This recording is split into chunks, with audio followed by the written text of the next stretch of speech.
Meaning of feminine rhyme. Feminine rhyme. Feminine rhyme. Feminine rhyme. Feminine rhyme. A feminine rhyme is a type of rhyme where the last syllable of two or more words rhymes in a way that includes one or more unstressed syllables. This type of rhyme is also known as double rhyme or redundant rhyme. Feminine rhymes are often used in poetry to create a softer, more lyrical effect.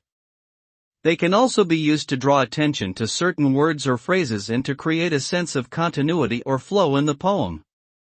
Overall, feminine rhymes add depth and complexity to a poem's sound and meaning.